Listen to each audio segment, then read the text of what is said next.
everybody? Terrence Popp from the Lair.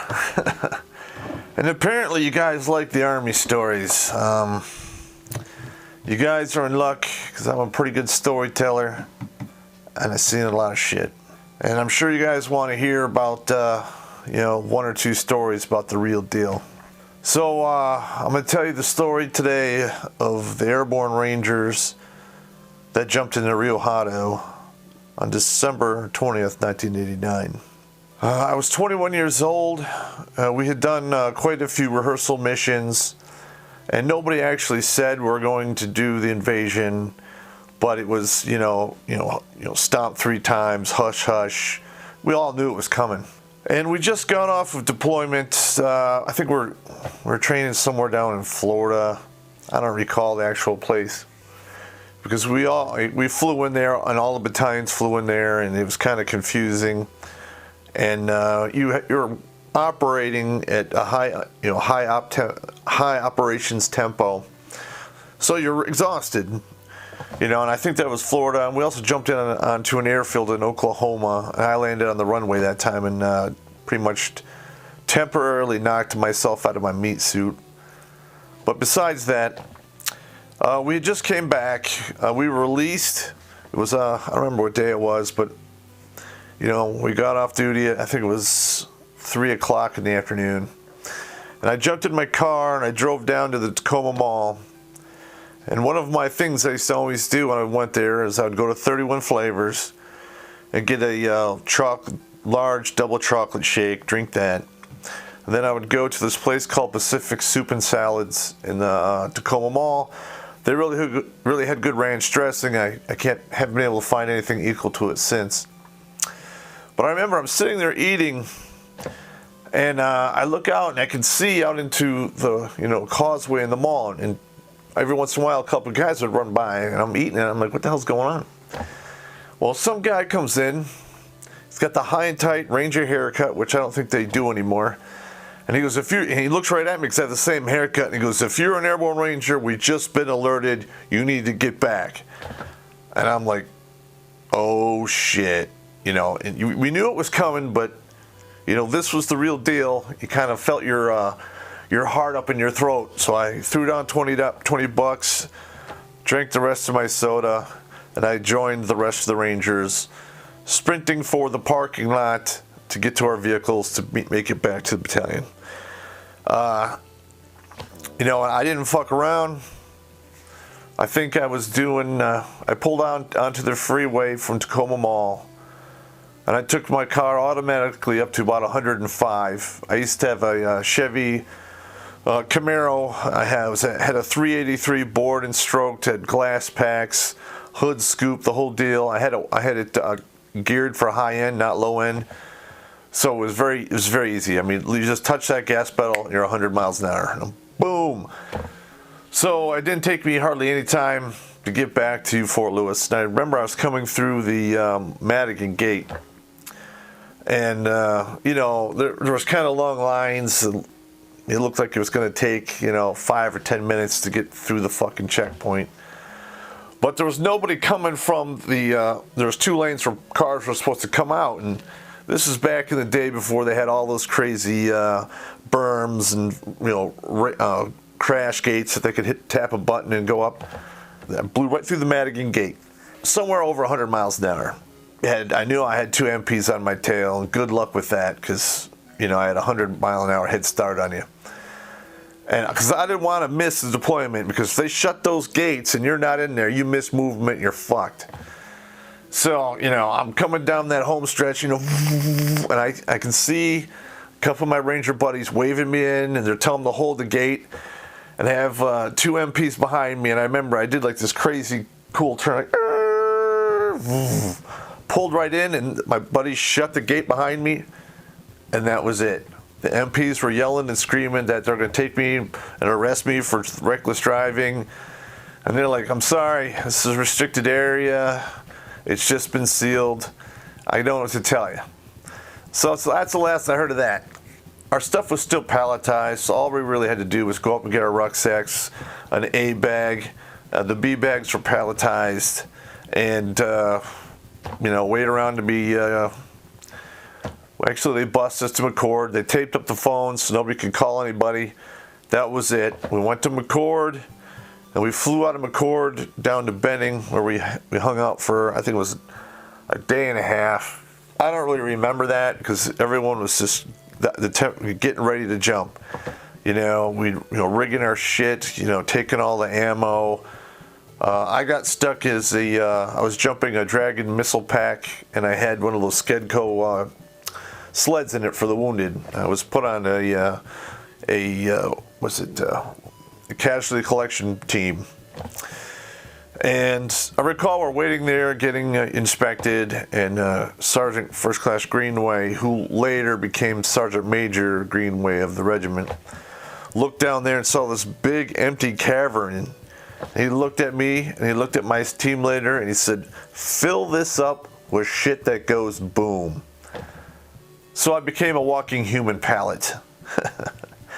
And that sucked balls, let me tell you. So, we were so weighted down, we couldn't even fucking walk. And they came out with one of those luggage trains, but they had torn all the stuff off the top, so they were just flat. And I remember they actually came, 3 guys came and picked me up, walked me over to the carrier, and put me down. They loaded up each truck that way, and off we went. Now, later on that day, everyone was all happy and giggly. Hey, we're going to war, great.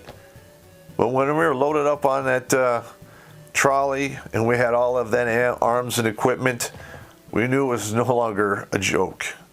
And I can remember guys just had that stare like, oh my God, what did I sign up for? This is the real deal. Oh shit. We got on the bird. There was a briefing that Sergeant First Class Greenway gave us, and before we even got rigged up, and basically, because we didn't really understand it, he just looked at us and said, "Look, we're gonna fly over this objective. You're going to jump out, then you're going to rally up. Anyone down there who is not you, either they run away, they give up, or they die. It's just that simple." And I remember it's a simple plan. I could do that, no problem. So anyway, when we get on the bird, they tell us that we're going to be rigged for 7 fucking hours.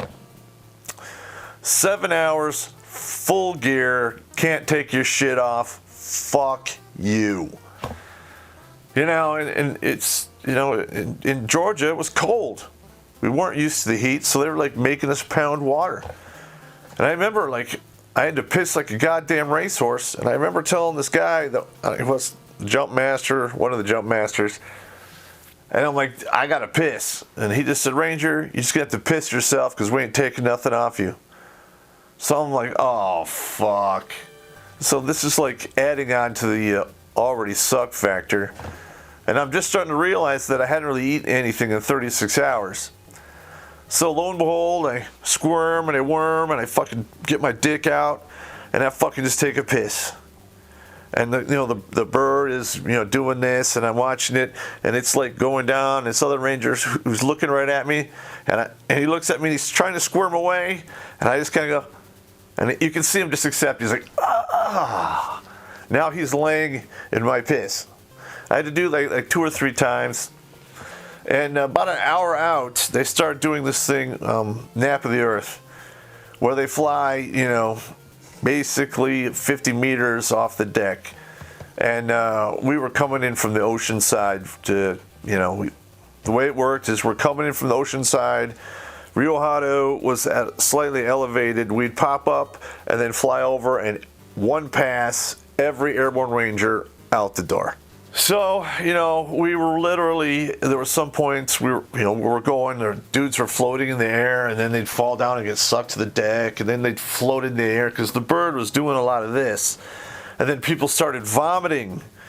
And then I heard that you could smell like somebody shit themselves. I was like, oh my God. And the whole time they're doing the Ranger Creed over the intercom. And they told us that we would get air support, when we first started rigging up. They're like, don't even worry about it.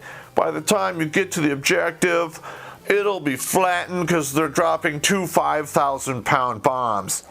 And every time they fucking said that, the tonnage of the bombs came down till just before they opened the motherfucking door. I could hear them, no air support, no air support, all Rangers on the ground. And I'm like, holy shit, even if they're going to combat, they fuck shit up. So the jump door's open, we're all rigged up, hooked up, we went through all of our jump commands, and I'm having a hard time standing because we're doing a lot of this. And what my roommate, I'm not going to use his name, we'll just call him Sergeant K. He was on the ground. He couldn't walk because his legs were asleep. Because we've been rigged for 7 hours. He could not stand up. His legs were just done. And then we started hearing the bullets. It sounded like hail on a tin roof. Our plane was taking a pounding. We were jumping to C-130. Those things are awesome. But I'm standing there and then the whole weight of it's all coming down like, what the fuck? This is real. And in my mind, I'm like, fuck this, I'm not doing it. I'm not jumping, fuck this, I'm not doing it. This is crazy. But there's a little hole right there. A little, where you can look out and, as you fly. And I can see fire coming off of one of the engines. So I immediately went from, I'm not doing this, to, I'm getting the fuck off. So I'm trying to go for the door. I mean, everyone else before me was gone. Christoph was still hooked up, but we had guys behind us. We can't go around him because he's hooked up. So I was tempted to pull out my knife and cut his static line. But that just didn't seem right to do that to a fellow Ranger. He was on the ground begging for help. So I picked him up, my equipment, his equipment, and we drug him to the door. And he grabbed my static line and his, and I remember yelling in his ear, do you want to live forever? And we both went out the door, and I let him go. Now, his chute opened before mine, and I hit his chute, and it was like hitting a brick wall, like boom! And I came off, and I was so twisted up in my risers that the horizontal chest strap had come all the way up below my chin, and it was choking me out. And, I'm grabbing it, I'm trying to do the bicycle thing, and I lowered my rucksack, and I never heard it. It never went to the end of the line. It just hit the ground. And in my mind, I'm like, I'm going to choke. And I could hear the evil Popp in the back of my mind going, you're going to be on the ground before you choke out. Just relax. And he was right. Boom! I hit the fucking ground like a goddamn freight train. And if I'd have lowered the Dragon missile pack, aka ammo pallet, I would have broke my legs. But that thing took most of the brunt of the landing. And later on, years later, I found out we jumped at 435 feet, not 500, which we were briefed. Which I can't really blame them because they were taking a hell of a lot of fucking indirect fire and direct fire.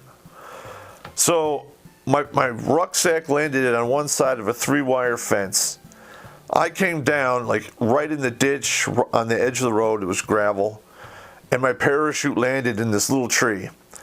So now I am sitting down there basically immobilized, a little bit stunned. My fucking parachute is flagging my position. I released my parachute from both of its releases. And then I heard the crackling of gravel. And I turned my head and I saw the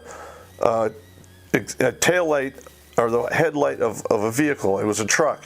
It didn't have its headlights on, but they fucking hit me on purpose. And I remember I hit the grill, the window shattered, and I was thrown at speed into the ditch, and then they rolled up right on top of me. Right the fuck on top of me. The tires didn't touch me, but I was basically up against the 3-wire fence, pinned. I could actually, the front of the vehicle was right here, and I could see the fan, and the thing was running, and they were yelling at each other in Spanish. Okay, so they could have got out of the truck and cut my throat, and I wouldn't be able to do shit about it. I was totally pinned, totally helpless. They decide they're going to pull back on the road, so they do that. They pull back on the road, and there's a guy standing in the back of the vehicle with an RPK. It's basically an AK-47 with a longer barrel bipods, and they give you a 40 or 50 round magazine or a drum. Now, I had just hit the ground when I was run over. I don't remember this to this day. on the outside of the Dragon missile pack was my Car 15. I had that and 2 loaded magazines taped together. So you can just go through one, turn it over, and do the other one. I don't remember putting that weapon into action. I have no memory of that to this day. But all I know is when they pulled up on the berm, that weapon was in my hand. And we had a brief discussion. I would call it aggressive bartering of who was going to stay and who was going to go. And my magazine was loaded with all tracers. And I remember I just pulled the trigger and it was like a laser beam. And I walked it right through the guy who was about to shoot me. And then I walked it down into the passenger side of the truck. And I could see bullets jumping around in there. But the truck was moving, slowly. Maybe it was idling, I don't know. And then I ran the weapon dry and I'm like, holy fuck. And I reached down, I grabbed a hand grenade. Now, hand grenades have 2 safeties. They have the pull ring and then they have another extra thumb safety. And a lot of people, when they panic, they'll pull the ring and throw the hand grenade but not release the thumb safety. So I remember I'm hitting it with my thumb and I hear the thumb safety come off. I grab the pin, I pull it, and I thought I had my hand on the spoon, but I didn't. And it went off, and there's a little crack. It's like bing, and I'm like, holy fuck. And then in my mind, Evil Popp was like, throw it, and I threw it like half-assed away from me, and it hit the truck, landed pretty much by the front tire, and then detonated. It was insane. I didn't get hit with any shrapnel, but the force was pretty significant. So I don't know if I killed all those guys. Fuck them. They were trying to kill me. I got up, took off the rest of my shit, and as I was doing that, a ranger buddy of mine, I think it was like 60, 80 meters up to my right.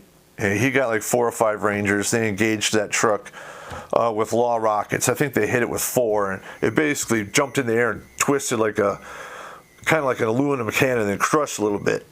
So I know they're fucking all dead. I make it back to my assembly area, which was not easy because I pretty much crawled on my face for about 700 meters while some of the vehicles that were with the Mancho Diamante and Noriega 7 Cav were putting down 50 cal tracer fire, suppressive fire. And I can remember on my belly looking at them going, I'm like, I can dodge that. And then, Good Popp is like, no, bro, no, you got 5 tracers between there. So and there was a couple times when I almost got hit. And one time I jumped to the ground and I'm like, and it's true what they say, young soldiers always cry for their mother. Yeah, I'm not taking anything away from that because I learned a valuable lesson there. While in that microcosm of terror when I thought I was dead and 50 cal bullets are beating around me and I'm just like, Mom, I yelled for my mother. And that's when I really heard Evil Popp for the very first time in my ear, like he was talking to me, and he simply said, your mama ain't here. It's all on you. And I was like, and that was it. I'm like, fuck it. It's going down. I linked up with a couple other rangers. We were taking fire off on the right from a couple of, I guess they were shanties or some low buildings. I don't know. So it was like clockwork. We all just swung around, got on our bellies, and put down this god-awful amount of fire to suppress it. And then we got up. I got up, and I could see my assembly area, and I went to it. And the sergeant that greeted me, Sergeant Owens, I love the guy. And, of course I'm late. So he challenges me in, and he's like, Popp, what's wrong with you? And I'm like, I got ran over by a truck. And he goes, you did? Are you okay? And I'm like, yeah, I think so. Then he goes, fuck you, get your ammo and get up to the objective. They radioed you in as KIA. And I'm like, great, it's awesome. And, I was 45 minutes late getting to the assembly area. I was tore up pretty good. Now, there's more to this story from this part where I went out and I ran security for people when we were getting people that were wounded. And, we were engaged several other times. And I'm not going to go into a lot of detail on that because some of it still fucks with me to this day. But anyway, that's the fucking combat Panama story. I wrote it down. One day I'll probably publish it with my memoirs if they're worth reading. But anyway, you guys have a good evening, and I'm glad you like the stories.